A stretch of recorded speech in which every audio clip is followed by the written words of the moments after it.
¿Cómo es posible que un pueblo, después de ver tantos milagros, vuelva a la idolatría? ¿Cómo es posible que nosotros, después de recibirmos tantas bendiciones, sigamos rechazando la voz de Dios? Ese es el tema del estudio del video que comienza a partir de ahora.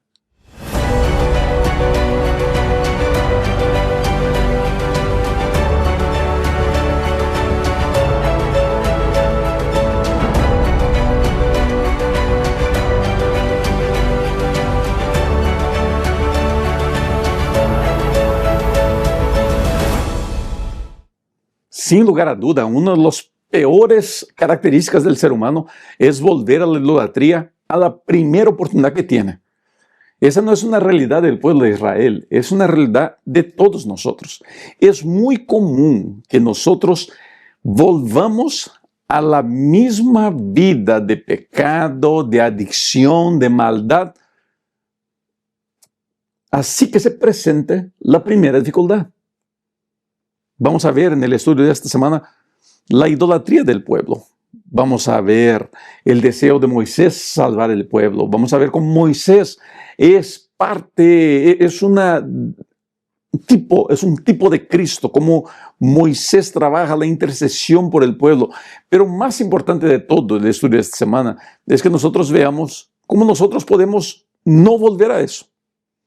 Bienvenido a este estudio, mi nombre es Rubén Bullón, es siempre un gusto recibirlo aquí en mi canal. Este es el estudio número 11, ya estamos llegando al fin de este estudio que ha sido de mucha, pero mucha bendición. El título del estudio es Apostasía y Intercesión. Y el verso para memorizar, usted acompaña en pantalla. Entonces volvió ante el Señor y le dijo, este pueblo ha cometido un gran pecado, porque se hicieron dioses de oro. Te ruego que perdone su pecado, y si no, ráeme ahora de tu libro que has escrito. Éxodo capítulo 32, versos 31 y 32. Estos días yo escuchaba una conversación muy interesante que decía que nosotros cuando leemos la Biblia, nosotros comúnmente nos identificamos con los buenos. Tenemos algo de dificultad de identificarnos con los malos. En la historia de la crucifixión, nosotros siempre somos los discípulos. Nunca estamos entre el grupo de los fariseos, por ejemplo. La historia del pueblo de Israel en Egipto es una historia que nos llena de muchas emociones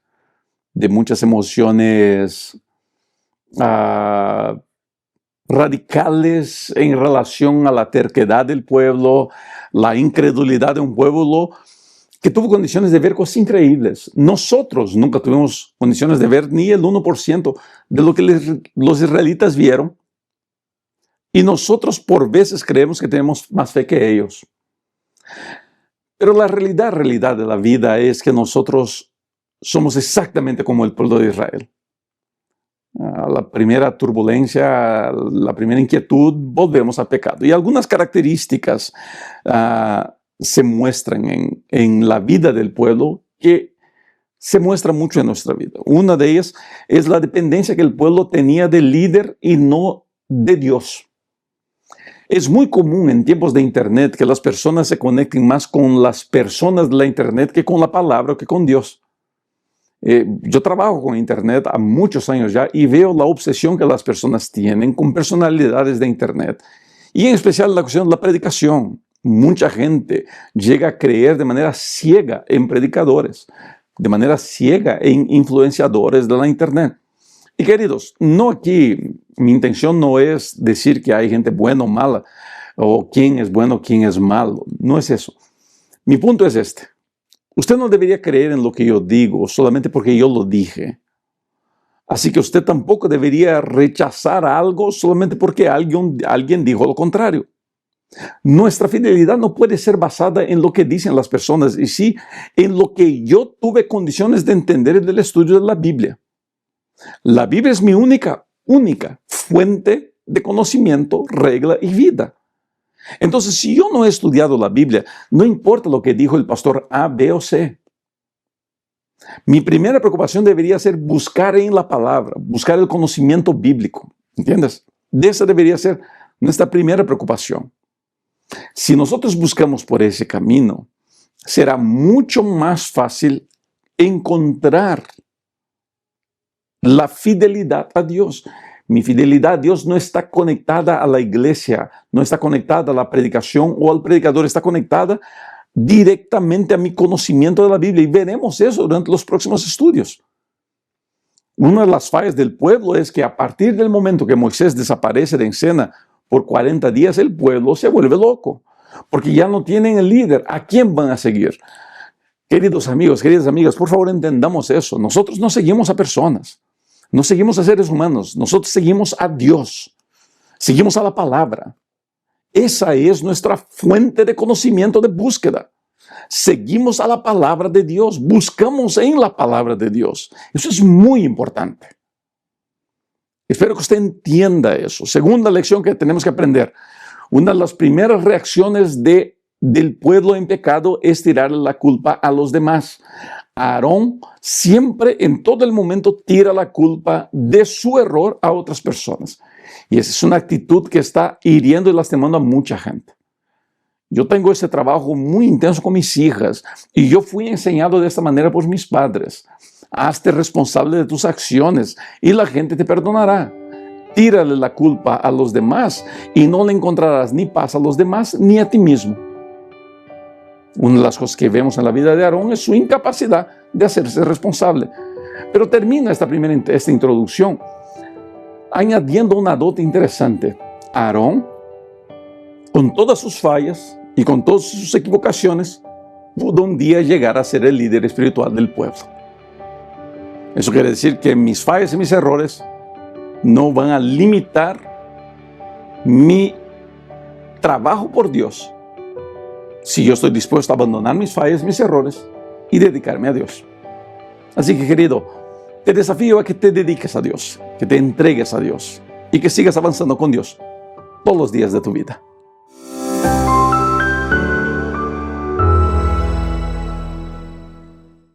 Es fácil afirmar que Aarón no dio la talla. No dio la talla. Es difícil apuntar las razones por las cuales Aarón falló.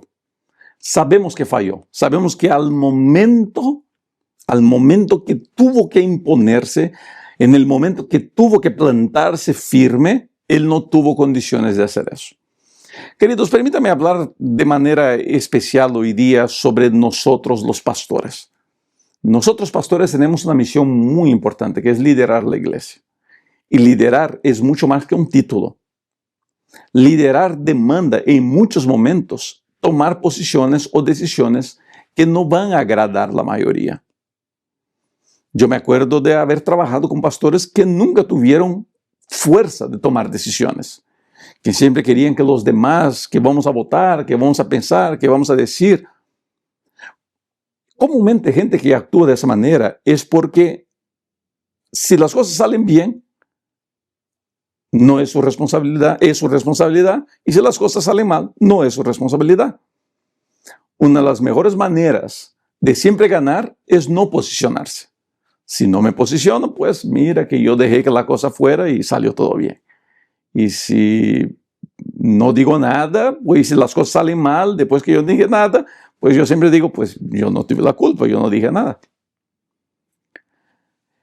Yo tengo la impresión de que hoy día nos hace mucha falta eso. Líderes que tengan con coraje, el valor de tomar posiciones claras. De decir, esto está bien, esto no está bien. Eso no quiere decir que el líder está correcto. Quiere decir que él por lo menos tuvo el valor de tomar una decisión. No siempre el tomar una decisión quiere decir que tomará una decisión correcta. Así que usted, pastor, que me escucha hoy día y que me da el privilegio de seguir aquí mis ministerios, mi canal, yo lo animo a pedirle a Dios fuerza para saber tomar decisiones. Es siempre mejor para los liderados ver que su líder sabe tomar decisiones. Uno acaba creando respeto. Y si tomas una decisión que no estuvo correcta, mi santo, lo mejor que puedes hacer es pide perdón, hazte responsable por tu decisión y por las consecuencias de tus decisiones, pues y sigue avanzando. La vida no se detiene porque nosotros cometimos un error. La vida se detiene porque nosotros no queremos corregir nuestros errores. Una de las cosas que quiero hacer en el estudio del día de domingo es leer una cita del Espíritu de Profecía que aparece aquí en la lección, que creo que nos va a ayudar a entender mejor la falla de Aarón. Acompaña por favor en pantalla. Para hacer frente a semejante crisis, hacía falta un hombre de firmeza, decisión y ánimo imperturbable, alguien que considerara el honor de Dios por sobre el favor popular, su seguridad personal y su propia vida. Pero el líder provisorio de Israel no tenía ese carácter. Aarón reconvino débilmente al pueblo, pero su vacilación y timidez en el momento crítico solo sirvieron para hacerlos más decididos. El tumulto creció, el frenesí ciego e irrazonable pareció posesionarse de la multitud. Algunos permanecieron fieles a su pacto con Dios, pero la mayoría del pueblo se unió a la apostasía. Patriarcas y Profetas, páginas 326 y 327. Quiero terminar el estudio destacando que las fallas de Aarón no lo impidieron de llegar a ser un buen líder. Un buen líder comete errores, pero se recupera de ellos. Así que, querida amiga, querido amigo que está en posición de liderazgo, sea en su trabajo, sea en la iglesia o mismo en su hogar, cometer errores es parte del crecimiento, es parte de la caminada, no es el fin de ella. Cometer errores es parte del proceso. Nosotros aprendemos de las fallas y seguimos creciendo. Una de las cosas lindas de la vida de Aarón es que él siguió creciendo, siguió avanzando. Así, sigue tú también. Avanza, dedícate. Dios siempre estará contigo.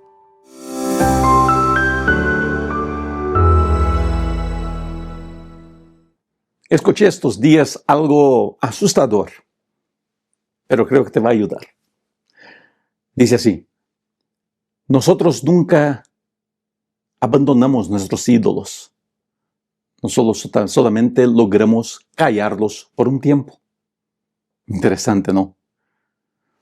Estaba escuchando la entrevista con un jugador de fútbol de los años 90 en Brasil.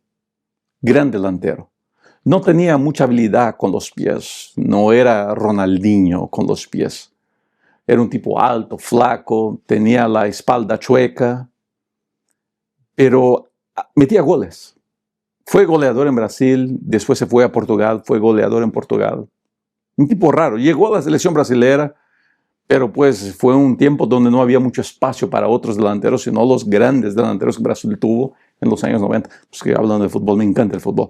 Pero él desapareció. Estos días reapareció, borracho, drogadicto.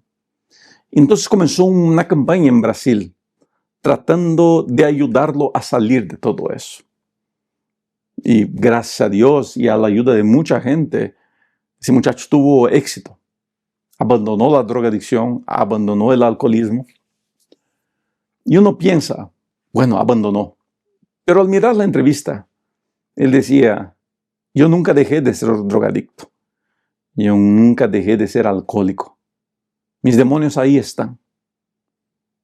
Mi adicción ahí está aquí dentro de mí. Yo nunca voy a tener éxito sobre ella. Yo solamente la puedo callar. Y todos los días tengo que batallar para callarla. Me dolió mucho ver el dolor de ese muchacho, pero me hizo recordar mucho lo que estudiamos en la lección del día lunes. Los israelitas, ellos cuando hicieron el becerro de oro, hicieron algo que estaban acostumbrados a ver en Egipto. Ellos fueron sacados de la tierra de idolatría, pero la idolatría nunca salió de dentro de ellos. Tanto así que la historia del pueblo de Israel es una historia de idolatría. Porque nosotros no sacamos el pecado de adentro de nosotros, nosotros solamente logramos callarlo. ¿Y cómo es que logramos callar el pecado adentro de nosotros? Logramos callarlo a través de una dedicación y de una entrega total y completa a Dios. Pero eso tiene que ser algo hecho a diario, a cada momento, a cada instante, a cada hora. un momento que yo resbale, un momento que yo me desguarde, un momento que yo pare de poner cuidado, el becerro de oro que tenemos adentro de nosotros salta. Un descuido y la becerra de oro salta. ¿Te das cuenta? Queridos amigos, queridas amigas, yo me puedo imaginar a cada uno de ustedes ahora, no porque yo sea mejor, no, porque yo me miro al espejo y yo sé de los becerros de oro que yo cargo adentro de mi corazón. Yo sé de la idolatría que tengo. Queridos, solamente hay una manera de tener éxito sobre eso, es entregándome completamente a Dios todos los días. Ojo, que en la idolatría del pueblo de Israel hubo gente que no se entregó a la idolatría, porque su dedicación al Dios que los libertó era a diaria, su relación era personal. Ellos tuvieron condiciones de detectar que aquello estaba equivocado y no fueron por ese camino. Y querido amigo, querida amiga, nosotros pudiéramos hacer lo mismo. Yo me canso de repetir, el problema nuestro no es que no exista poder en Dios para tener victoria sobre el pecado. Hay poder en Dios para tener victoria sobre el pecado. El problema no está en Dios, está en nuestra incapacidad de tener victoria sobre los becerros de oro que caminan adentro de nuestro corazón y que no salen. Ninguno de los que defiende la perfección ha logrado tener victoria sobre sus becerros de oro, pero quieren que los demás tengan, lo que es una hipocresía. La realidad es, si no estoy dedicado a Dios, estoy en el piso. Y eso es lo que le pasó a los israelitas. Y salieron de Egipto, pero Egipto no salió de ellos. Dios los sacó de allá, pero ellos quisieron mantener el allá adentro de su corazón. Mi querido, es hora de hacernos libres. Es hora de hacernos libres. Los israelitas encontraron justificativos para su pecado. Y usted y yo estamos encontrando excusas. Yo estoy cansado de escuchar excusas. No, que la iglesia no me da atención. No, que mi esposo no me da atención. No, que mi esposa no me da atención. No, que la iglesia no se preocupa con los jóvenes. No, que la iglesia... Todo es la culpa de la iglesia, de los pastores, de mi esposo, de mi esposa, de mi papá, de mi mamá. La culpa es de todo mundo, menos de uno. De esa manera, queridos, nosotros seguiremos caídos al piso sin tener éxito. ¿Quieres crecer? ¿Quieres tener éxito sobre tu idolatría hoy día? Hazte responsable de ese ídolo y clama el poder de Dios. Señor, líbrame de ese ídolo. Líbrame de esa maldad.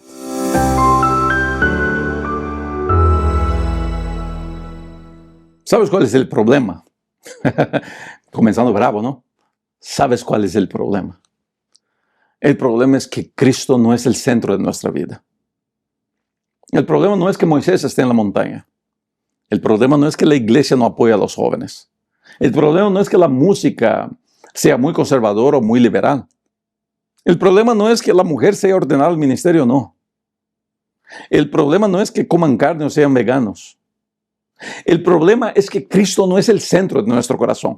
Y porque Cristo no es el centro de nuestro corazón, es que ídolos brotan en nuestra vida todos los días. Incluso cosas buenas se convierten en ídolos.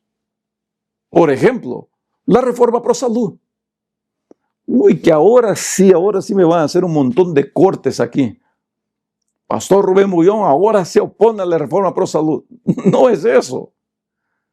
La reforma pro salud es uno de los mensajes más hermosos que encontramos en el Espíritu y Profecía, que se ha tornado el ídolo de miles y miles de personas que predican salvación por la reforma pro salud. ¿Por qué? Porque la comida pasó a ser el ídolo de esa gente. Para otros, los medios sociales son los ídolos. Para otros, los números de la iglesia pasaron a ser bautismos, pasaron a ser ídolos, ¿no? La cantidad de bautismos, la cantidad de diezmos. Yo decía eso cuando era pastor en Brasil, de que nosotros por veces éramos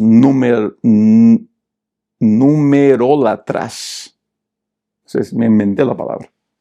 Adorábamos a los números. Otros, su ídolo es el liberalismo adentro de la iglesia. Y ya puede escuchar a algunos diciendo así, pastor, usted es un liberal. Está bien, pues quiere pensar que soy liberal, está bien. Aún así yo lo sigo amando a usted, ¿está bien? Para algunos el liberalismo es un ídolo. Para otros el tradicionalismo, el conservadorismo es el ídolo. Para unos es la música contemporánea, la música conservadora, la profecía, la iglesia. Voy a hablar bajito aquí, ¿eh? Para algunos Elena de White es un ídolo. ¿Y por qué esas cosas pasan? El problema no está en Elena de White y su hermoso ministerio.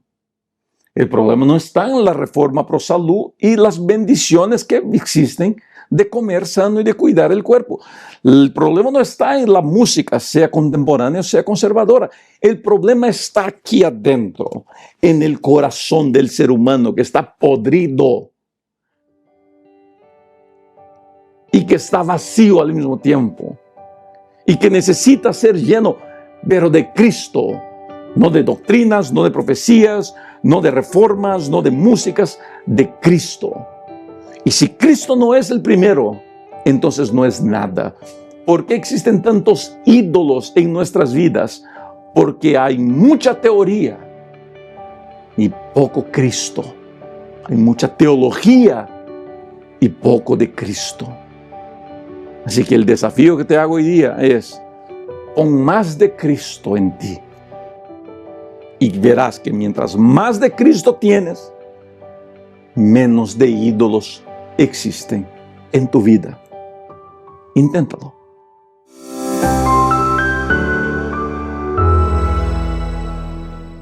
Existe una dinámica muy interesante entre Dios y Moisés en la escena de la idolatría del pueblo. Mira qué cosa. Moisés está en el Sinaí recibiendo las tablas de la ley de parte de Dios. Está en presencia de Dios. Hubo fuego, truenos. El pueblo llegó a la conclusión de que Moisés estaba muerto porque ya se había pasado mucho tiempo. Los truenos, el fuego, el humo eran tan intensos que ellos pensaban, es imposible que Moisés esté vivo. Entonces Dios le dice a Moisés, Moisés, el pueblo se ha rebelado. El pueblo es idólatra. El pueblo no me hace caso, no me obedece. El pueblo, ahí está Moisés. Un desastre. Mira qué cosa. Dios le dice a Moisés, Moisés, vamos a hacer esto. Voy a destruir esta raza. Mira esto, voy a destruir esta raza y voy a hacer de ti una nación. ¿Cuál es la respuesta de Moisés? Parece interesante, ¿no? Moisés le dice, Señor, calmado, tranquilo, puedes hacer eso. Tú sacaste de Egipto, ¿y qué dirá la gente? Dios los sacó de Egipto solamente para matarlos en el desierto. No, Señor, no se te ocurre, ¿cómo vas a hacer eso? Y si los vas a matar, pues mátame a mí también. Mira qué tremendo Moisés, ¿no? Yo no sé si yo hubiera dicho, pues con razón, yo no soy Moisés, pero si Dios me hubiera dicho, no, que lo voy a desaparecer unos cuantos, pues yo creo que yo hubiera dicho, está bien, Señor, pues mitad por lo menos llévate. Pero Moisés dijo, no, Señor. Entonces Dios le dice, está bien, Moisés, entonces anda y arreglar. Y Moisés viene de la presencia de Dios. Cuando llega, Josué, que estaba a mitad del camino, le dice, Moisés, escucho bulla de guerra en el arrayal. Y Moisés dice, eso no es guerra, eso es canto. Y cuando Moisés llega y ve el revolú que se armó ahí, me imagino cómo estaba esa situación. la gente entregada a sus instintos más primitivos, un desorden total. Uno se puede imaginar Moisés, que estaba tranquilizando a Dios, se pone tan molesto, tan bravo, que agarra él ahora las tablas de los 10 mandamientos y lo revienta al piso. Dios estaba irado, Moisés lo calma. Ahora Moisés está airado. El reventar las placas de las tablas al piso era una demostración de que el pueblo había olvidado a Dios. Moisés estaba queriendo mostrar al pueblo qué es lo que el pueblo estaba haciendo, aunque el pueblo no sabía qué eran esas tablas. Y ahora le toca a Moisés restaurar al pueblo, a corregir todo, hacer con que ese pueblo entienda la locura que cometieron. Y la restauración comienza ¿por quién? Por Aarón. Debe comenzar por él. Interesante, ¿no? Interesante. Tengo una mosca en mi estudio. Interesante la respuesta de Aarón. El presidente de mi asociación, el pastor John Grice, es uno de los personajes que más me ha ayudado en mi ministerio. Y él me hablaba de este texto y me dio una perspectiva interesante, ¿no? Mira la respuesta de Aarón. Aarón se le acerca a Moisés, le dice: Moisés, ¿qué quieres que haga, Moisés? Yo no hice nada. Yo agarré el oro, me dieron el oro, yo tiré el oro al fuego y salió un becerro. ¿Qué puedo hacer yo? No es mi culpa. La culpa es del fuego. Así es el ser humano cuando está lejos de Dios. Trata de justificar todo, de no reconocer su culpa, su falla. Pero queridos, recuerden eso. La restauración comienza cuando yo reconozco mi falla. Si yo no reconozco estoy equivocado, entonces no hay perdón. El perdón existe, pero para que exista el efecto del perdón, debe haber primero el reconocimiento de la falla y el pedido por el perdón que brota del arrepentimiento sincero de un corazón. Cosa que claramente no le pasó a Aarón. Aarón tuvo que sufrir un poco más para entender: sí, mira, yo la regué. Yo hice el becerro, yo moldeé el becerro. No fue que salió del fuego. Aarón casi que trató de convencer a Moisés diciendo: fue un milagro. Fue Dios que hizo el becerro. Y Moisés puso pausa a todo eso y corrigió todo el alboroto que la gente había hecho. Queridos, esta lección nos deja una lección. Este estudio nos deja una bonita lección. Solamente una manera de corregir la vida es reconociendo que estamos mal. Eso sirve para todo, no solamente para la vida espiritual, para tu matrimonio, por ejemplo, en tu trabajo, con tus padres, con tus hijos, con tus amistades. Reconoce que estás mal, arrepiéntete y pide perdón. Y vas a ver que hay perdón de aquellos que te aman. Y de parte de Dios hay un perdón sobrenatural. Un perdón que restaura y que nos hace nuevas criaturas.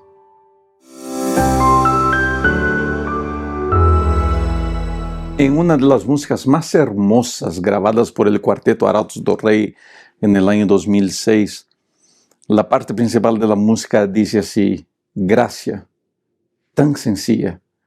El perdón se recibe, se abraza y basta.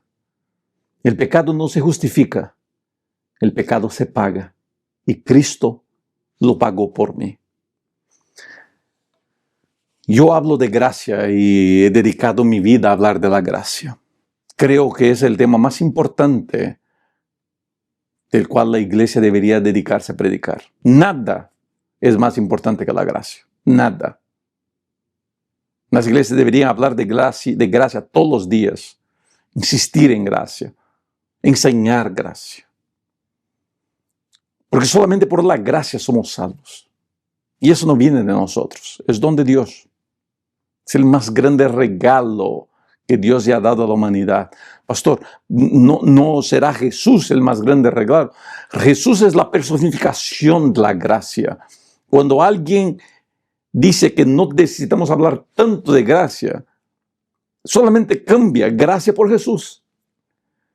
Y a nadie se le ocurriría decir, no necesitamos predicar tanto de Jesús. No, Jesús es el tema de la doctrina, es el tema de la profecía, es el tema de la reforma, es el tema del estilo de vida. Jesús es el centro de todo. ¿Por qué estoy hablando de eso? Porque la lección de jueves va a hablar de la intercesión de Moisés. Y la intercesión de Moisés comienza diciendo así, Señor, perdona, te ruego que perdones el pecado de tu pueblo. La palabra perdona es la palabra cargar. La mejor traducción hebrea es cargar, que es la misma palabra usada en Isaías, cuando dice que Jesús cargó con nuestras culpas. Querido, entienda eso hoy día, por favor. Todo lo que tiene que ver, ojo, por favor, todo lo que tiene que ver con perdón es en Cristo. Nada es en nosotros. Todo es en Cristo. Gracia es Cristo. Salvación es Cristo. Es el que comienza, es el que pone en mi corazón el deseo de pedir perdón. Él pone en mí el arrepentimiento. Todo Él hace.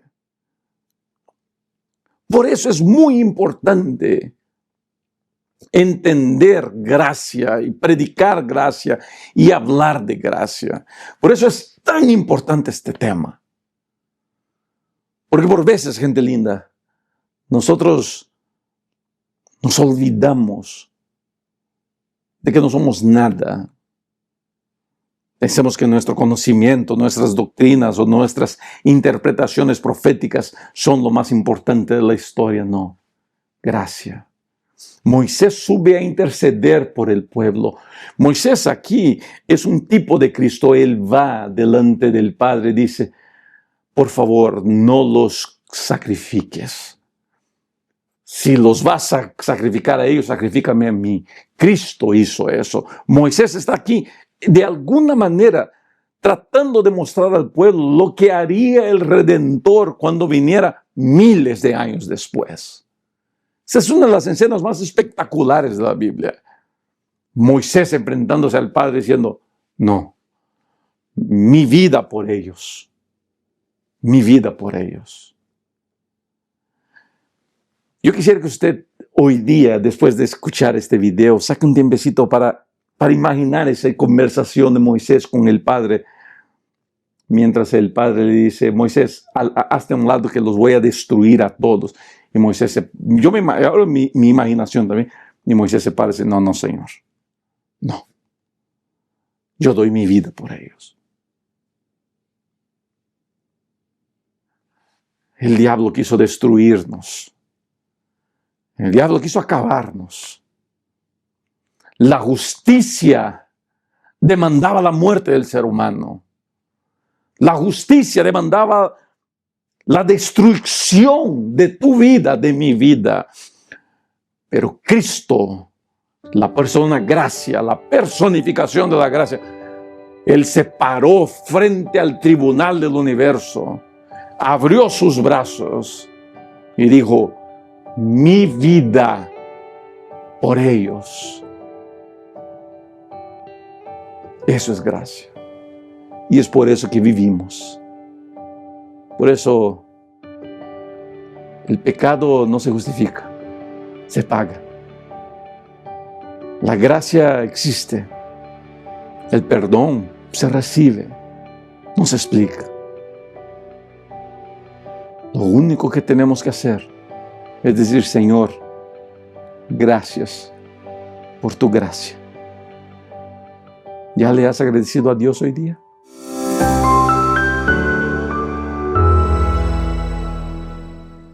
Llegamos al fin de este estudio, que ha sido espectacular.